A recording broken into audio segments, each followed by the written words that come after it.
there. So you'll eventually get above 0 too. Fargo is at 7, mostly cloudy. Grand Forks at 6. And Thief River Falls is at 5, and these numbers will just keep going up. We're looking at some conditions that are pretty quiet now that we're heading into the later morning hours, but there are still a few flakes, especially in northwest Minnesota, where we're seeing this warm front still moving through, and you'll experience perhaps a few flurries, and up by Lake of the Woods, maybe even a little bit more than that, maybe a light snow shower there. You can see just a couple of them still in place in the Southern Valley, but overall they've been clearing out and really kind of falling apart too this morning. So that's pretty much ending here shortly. Here's a look at the bus stop planner. Today, expect to have conditions out at the bus stop not be too bad.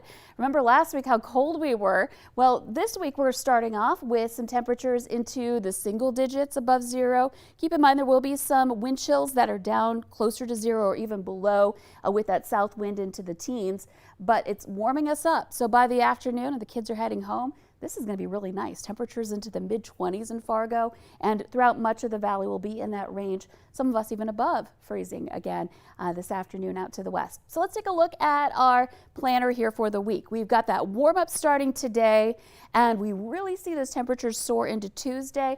But this all comes at a price. We're going to see some quick clippers moving through yet again here this week, one right after the other, and they'll bring about some wind. And with our temperatures on the warmer side, we'll also have the potential for some mixed precipitation with that too. So you're going to want to watch out for that potential. Now heading into Wednesday, we'll also have some flurries as well.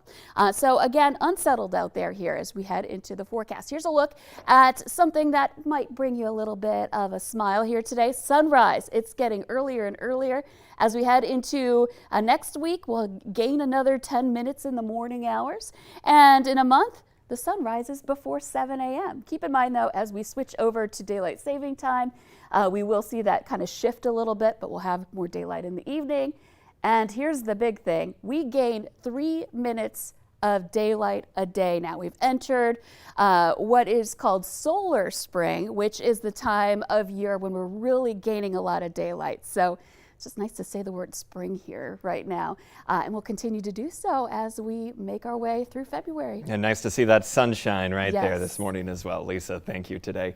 It is now 6:53. Snowmobilers stuck. Some icy winter fun took a suspenseful turn when nearly a dozen people were stranded on an ice floe in Lake Erie. Aerial shots give us a look. Right there, 18 people were on the lake with their snowmobiles when the ice started cracking and it broke away from the ice that connected the group to the shoreline. Everyone was rescued thanks to the Coast Guard and a Good Samaritan with an airboat who jumped in to help. Thankfully, no one was hurt. Police body cam caught an intense moment in Colorado as a deputy rushes to bust out the window of an SUV that was on fire with a dog trapped inside.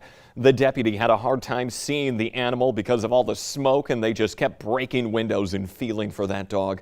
They finally spotted the animal, who was visibly distressed.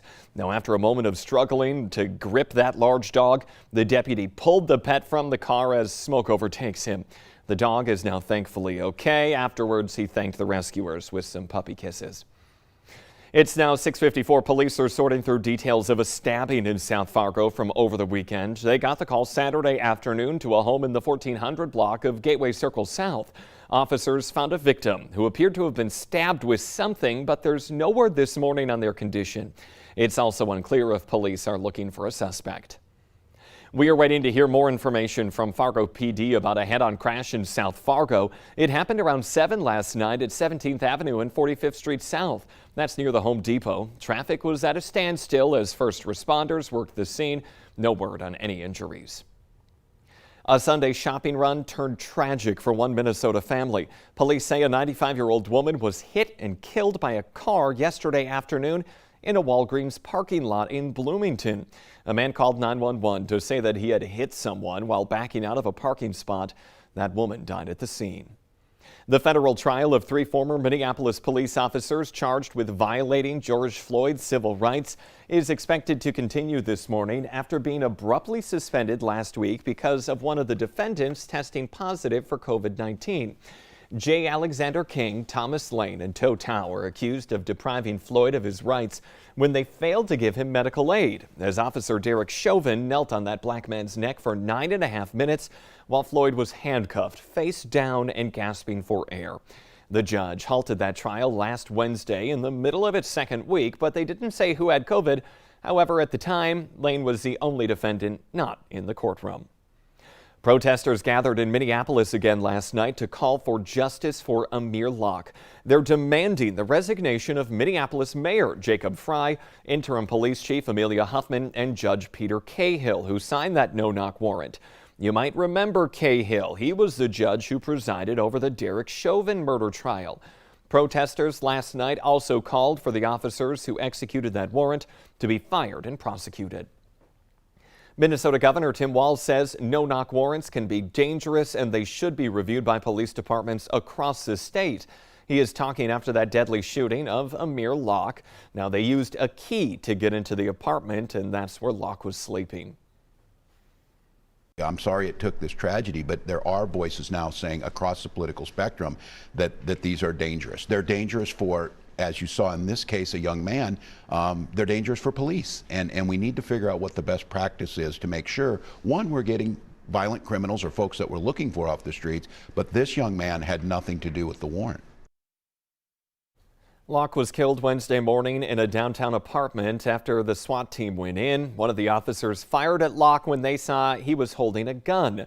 The Minneapolis City Council is meeting in a special session today to talk about those no-knock warrants. Health experts say there is only one type of monoclonal antibody treatment that works effectively against the Omicron COVID variant, making supply hard to come by, even for those at the highest risk of severe illness. The Valley Today's J.C. Dodd joins us live in studio with a breakdown of what people need to know. Good morning, J.C. Good morning, Jordan. Now, 1 week ago today, 82-year-old Joanne Wicker tested positive for COVID-19. Her daughter, Tammy Gerger, did what public health officials recommend: get her mother the monoclonal antibody treatments as soon as possible. Gerger applied online through the Minnesota Department of Health, but she received an email saying while her mother was clinically eligible to get the treatment, there aren't enough appointments available, and the system is prioritizing those who are at the highest risk of severe illness.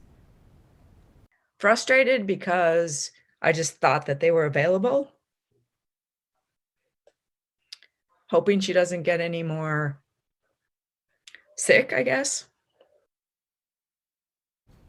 Now, I spoke with Minnesota Department of Health officials who say only one type of monoclonal antibody treatment works effectively against the Omicron variant, causing a significant decrease in the available supply. Sanford officials say because of the high demand and severe shortage, they're triaging the treatment based on risk of severe illness. It's the same story for Essentia, but they're using a randomized selection of eligible patients to decide who gets the available treatments. Now, Jordan, I spoke with Gerger last night. She said while her mother is doing okay, her doctor did end up prescribing her an antibiotic to prevent any pneumonia from settling in her lungs. But for now, she's broken her fever and her O2 levels are looking good. All right. Well, glad she's feeling good, but some information people need to know about COVID treatment here. J.C. Dodd in studio. Thank you this morning. It is now 6:58. Fargo golfer Tom Hoge is the 2022 Pebble Beach ProAm champion after shooting a 68 yesterday to beat three-time major winner Jordan Spieth by 2 strokes. Hoge emerged from a pack that saw Spieth at the top of it for most of the day. It's Hoge's first professional golf event since 2011 and his first career tour win. She was one of the final cuts before the Winter Games, but Bismarck's Brita Curl is now headed to the Beijing Olympics after all. Her family says Curl is expected to be an injury replacement for the women's ice hockey team. They say she's in LA right now, going through the clearing process. She should be headed to Beijing in the next day or two. The Today Show and CBS Mornings are just about to start, but the Valley Today rolls on. More live up-to-the-minute news and weather coming up for you right now on the Fargo CW. Otherwise, have a happy and safe Monday.